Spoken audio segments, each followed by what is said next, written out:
అదే RTV app వార్తల్ని క్షణాల్లో చదివే అవకాశం ఉంటుంది. ఒక న్యూస్ పేపర్, ఒక టెలివిజన్ ఛానల్ మీ చేతుల్లో ఎప్పుడూ ఉంటాయి. మొదటి ప్రోగ్రాం ఆంధ్రప్రదేశ్లోనే మన అనకాపల్లికి రావడం, ఇక్కడ కూటమి అందరూ కూడా స్వాగతం పలకడం చూశాం. ఆయనకి ప్రత్యేక ధన్యవాదాలు తెలుపుకుంటూ, ఎందుకంటే ఆంధ్రప్రదేశ్లోనే విశాఖపట్నం జిల్లా, ఉమ్మడి విశాఖపట్నం జిల్లా, దాంట్లో భాగమైన అనకాపల్లి భారీ మెజారిటీతో గెలిపించడం, అది ఆయన కూడా చెప్పడం, అందుకే ఇక్కడికి రావడం మొట్టమొదటి ప్రోగ్రాం. వచ్చి ఆయన ఏదైతే పోలవరం కెనాల్ ఉందో ఆ కెనాల్ని 800 కోట్లతో అనకాపల్లి వరకు మొట్టమొదటిగా నీరు ఇస్తానని చెప్పడం, అలాగే అదే ప్రోగ్రాంలో ఏదైతే షుగర్ ఫ్యాక్టరీలు ఉన్నాయో ఆ షుగర్ ఫ్యాక్టరీని కూడా రైతులతోనూ అక్కడ స్థానిక నాయకులతోనూ మాట్లాడి దాని ఏదైతే ఎథనాల్కు మారుస్తే రైతులకు మేలు జరుగుతుంది, కలెక్టర్కి అక్కడే ఆర్డర్స్ ఇవ్వడం. దాని తర్వాత కూడా మరి విశాఖపట్నం ఎయిర్పోర్ట్లో చాలా విషయాలు, అనకాపల్లిలో ఏదైతే ఈ వేస్ట్ అంతా కూడా టౌన్ సెంటర్లో ఉందని చెప్పేసి ముఖ్యమంత్రి దృష్టికి తీసుకురావడం, దాని వెంటనే చర్యలు తీసుకొని అక్కడి నుంచి వేరే స్థలం చూసి మార్చాలని చెప్పి చెప్పడం.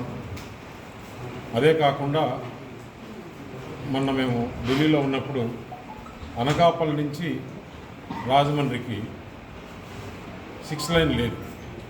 ఇటు పైన అనకాపల్లి నుంచి విశాఖపట్నము, శ్రీకాకుళం ఆ రోడ్ అంతా కూడా 6 లైన్ ఉంది.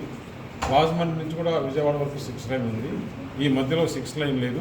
6 లైన్తో పాటు ఎక్కడెక్కడైతే అండర్ పాస్లు, ఓవర్ పాస్లు, ఎక్కడ ట్రాఫిక్ అంతరాయం లేకుండా చేసేదానికి కేంద్ర ప్రభుత్వంకు గడ్కరీ గారికి మేము కూర్చొని విన్నవించడం జరిగింది. ఆయన కూడా ప్రత్యేక ధన్యవాదాలు తెలుపుకుంటూ, దాంతోపాటు మన ముఖ్యమంత్రి గారు విశాఖపట్నం ఎయిర్పోర్ట్లో రివ్యూ చేసినప్పుడు ఇప్పుడు లంకలపాలెం మీదుగా వచ్చే మన NH56 అనకాపల్లి వరకు, అది ముందు NHలో ఉండింది. బైపాస్ అయిన తర్వాత NH ఇప్పుడు స్టేట్కి ఇస్తుంది. ఆ స్టేట్కి ఇచ్చేటప్పుడు ఆ రోడ్డును బాగు చేసి ఇవ్వాలి. అనకాపల్లి అంటే మన విశాఖపట్నం బార్డర్ నుంచి ఆ NH56 ఏదైతే ఉందో అదన్నీ కూడా ముఖ్యమంత్రి గారు ఏం చెప్తున్నారంటే మధ్యలో అండర్ పాస్లు, ఓవర్ పాస్లు కాకుండా డైరెక్ట్ ఫ్లైఓవర్ వచ్చేదానికి మీరు ప్రణాళిక వేసుకోండి, గడ్కరీ గారితో మాట్లాడి శాంక్షన్ చేసే బాధ్యత తీసుకుంటారు. ముఖ్యమంత్రి గారు ఇంకొక స్టెప్ పైకి పోయి అలాగే అనకాపల్లి నుంచి అటు భీమిలి, భోగాపురం వరకు కూడా మెట్రో తీసుకోవాలి. అది కూడా ఒక సైడు కింద రోడ్డు, దానిపైన ఫ్లైఓవరు, దానిపైన మెట్రో వచ్చే విధంగా కూడా ప్లాన్ చేయమని చెప్పేసి ఆ డిజైను ఎట్లా ఉంటుంది ఏంటి తయారు చేయండి, గవర్నమెంట్ ఆఫ్ ఇండియాతో మాట్లాడి చేస్తామన్నారు. మేము అధికారులకు అది కూడా చెప్పడం జరిగింది. అలాగే కలెక్టర్ గారికి కూడా పిలిచి ఇక్కడ పరిశ్రమలకి స్థాపించడానికి అనువుగా ఉంది. మాడుగుల, చోడవరం ఈ 2 ప్రాంతాల్లో గవర్నమెంట్ ల్యాండ్స్ కానీ ఎక్కడెక్కడ ఒక్కో దగ్గర 5,000 ఎకరాలు దొరికే విధంగా లేదు, కొంచెం గవర్నమెంట్ ఉండి కొంచెం ప్రైవేట్ అయినా అక్విజిషన్ చేసి అక్కడ ఒక ఇండస్ట్రియల్ క్లస్టర్ చేసే విధంగా కూర్చొని త్వరగా రిపోర్ట్ ఇవ్వమని చెప్పడం జరిగింది. కలెక్టర్ వాళ్ళు 3 ప్రాంతాలు కావాలన్నారు. మనం ఈ 3 ప్రాంతాలు సముద్ర తీరంలో ఏదైతే ఉందో యలమంచిలి, పెందుర్తి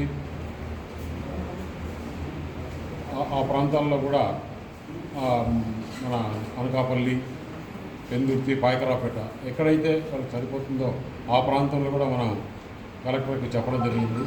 దాదాపు 4-5 వేల ఎకరాలు కావాలంటున్నారు. అవి కూడా అనుగుణంగా ఎక్కడున్నాయో చూడమని చెప్పేసి చేయడం జరిగింది. ఈ ప్రాంతంలో ఏదైతే ముఖ్యంగా యువతకు ఉద్యోగాలు వచ్చేదానికి ఏదైతే ఎలక్షన్ వచ్చేస్తామో తప్పకుండా ఆ ప్రయత్నంలో భాగంగా ఉంటాం. అలాగే నేను ఎంపీ గ్రాంట్ ఏదైతే వస్తానో ఈ నెలలో ఎంపీ గ్రాంట్ మొదలవుతుంది. ఫార్మాలిటీస్ అన్నీ జరుగుతున్నాయి. దానికి ప్రయారిటీ ఎక్కడ drinking water, mineral water plant కావాలనో ఎంతమంది విలేజ్లో అడిగితే అన్ని శాంక్షన్ ఇచ్చినని కూడా రెడీగా ఉన్నాను.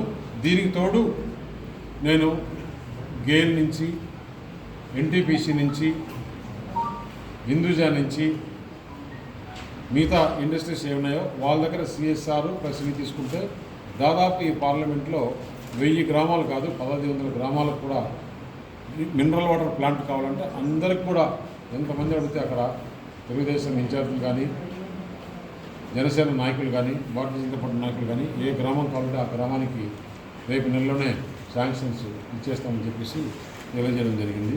చేసేస్తే ఎందుకంటే ఇప్పుడు చాలా వస్తువులు చైనా నుంచి ఇండియాకి వస్తున్నాయి. సపోజ్ ఎగ్జాంపుల్ చిన్న ఫర్నిచర్ కావాలంటే కూడా మనం చైనా నుంచి ఇంపోర్ట్ చేసుకోవచ్చు. చిన్న చిన్న వస్తువులు ఈవెన్ ఫోన్ కవర్ కావాలన్నా చెప్పులు కావాలన్నా ఏది కూడా చైనా నుంచి ఇంపోర్ట్ చేసుకుంటున్నారు. అలా కాకుండా ఇక్కడ యువతకు ఉద్యోగాలు వచ్చే విధంగా ఎక్కువ ఉద్యోగాలు వచ్చే పరిశ్రమలు ఏదైతే ఉన్నాయో పొల్యూషన్ లేకుండా చోడవరం మాడుగుల్లో అవి చేసేదానికి అనువుగా ప్రయత్నాలు చేస్తున్నాం. నేను కూడా ఎంపీగా గెలిచినప్పటి నుంచి అటు అదానితో కానీ సజ్జన్ జిందాల్తో కానీ బిర్లా వాళ్ళతో కానీ రిలయన్స్ వాళ్ళతో కానీ భారతదేశంలో ఏదైతే టాప్ ఇండస్ట్రీస్ ఉన్నాయో ఒక పక్క ఐటీ, ఇంకో పక్క సిమెంటు, హైడ్రోజన్, ఈ ప్లాంట్ అన్నీ కూడా ఇక్కడికి తీసుకొచ్చడానికి అందరితో ప్రిలిమినరీ డిస్కషన్స్ మొదలుపెట్టడం జరిగింది. దాంతోపాటు నక్కపల్లిలో ఏదైతే ఎస్సీజెడ్ కోసం అక్వైర్ చేసిందని దానికి హైవే నుంచి కనెక్షన్ కావాలి. ఆ హైవే నుంచి కనెక్షన్ కూడా ముఖ్యమంత్రి గారు మొన్న అక్కడే స్పాట్లోనే కలెక్టర్ గారికి వెంటనే రైతులకు ఇబ్బంది లేకుండా కావాలంటే రైతులకు మంచి పరిహారం చెల్లించి అక్కడికి కనెక్షన్ ఇవ్వడం. ఆ నక్కపల్లి ఎస్సీజెడ్ వర్కులు కూడా వెంటనే కేంద్ర ప్రభుత్వం నిధులు ఇస్తున్నారు. అవి కూడా స్టార్ట్ చేసి అక్కడ ఇండస్ట్రీస్ వచ్చేదానికి కూడా ప్రయత్నం చేయడం జరిగింది. అలాగే బీపీసీఎల్ ఆ రోడ్డు కూడా శాంక్షన్ చేయడం జరిగింది. మొన్న ఎన్హెచ్లో కూర్చొని మాట్లాడడం జరిగింది. నెక్స్ట్ రేపు పార్లమెంట్ సమావేశాలు ఉన్నాయి. పార్లమెంట్ సమావేశాల్లో నేను అనకాపల్లి నుంచి ముఖ్య నాయకులందరినీ కూడా ఇన్వైట్ చేస్తున్నాను. ఇక్కడ ఏదైతే కేంద్ర ప్రభుత్వం నుంచి మనం తెచ్చుకోవాలన్న నిధులు, పనులు ఏమి తెచ్చుకోవాలా అవన్నీ కూడా అందరినీ రమ్మంటున్నాను. వీళ్ళందరూ వస్తే నేను స్పీకర్ గారిని కోరాను, హోమ్ మినిస్టర్ని కోరాను, మిగతా నాయకులందరినీ కూడా ఎమ్మెల్యేలని అందరినీ కూడా కోరాను. మీరందరూ వస్తే అందరం కేంద్ర ప్రభుత్వ మంత్రులందరినీ కూడా ప్రతి డిపార్ట్మెంట్కి వెళ్ళి ఇక్కడ అనకాపల్లికి ఏదైతే మేలు జరుగుతుంది, అర్బన్ డెవలప్మెంట్లో ఉన్నాయి, హౌసింగ్లు ఉన్నాయి, హెల్త్లో ఉన్నాయి, సోషల్ వెల్ఫేర్లో ఉన్నాయి, అగ్రికల్చర్లో ఉన్నాయి, అగ్రికల్చర్ రస్తాలు ఏ విధంగా చేసుకోవాలా ఇవన్నీ కూడా కూర్చొని మాట్లాడుకొని అక్కడ ఆఫీసర్లతో కూడా ఒక మీటింగ్ పెట్టుకొని ఏ విధంగా అనకాపల్లికి నిధులు తీసుకురావాలా, ఇక్కడ ఉద్యోగాలు రావాలనే ప్రయత్నం చేయడం జరుగుతుంది. ఆ ల్యాండ్ అక్విజిషన్ కూడా దాన్ని ఆల్రెడీ ఆర్ఎన్బి వాళ్ళకి చెప్పడం జరిగింది. కలెక్టర్ కూడా ఇప్పుడు కొత్తగా వచ్చారు.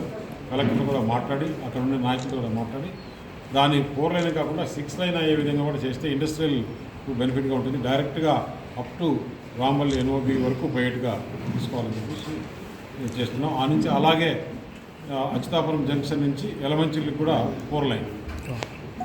మరిన్ని వీడియోస్ కోసం ఛానల్ ని సబ్స్క్రైబ్ చేయండి. లేటెస్ట్ అప్డేట్స్ కోసం వాట్సాప్ ఛానల్ ని ఫాలో చేయండి. అండ్ లింక్ డిస్క్రిప్షన్ లో ఉంది.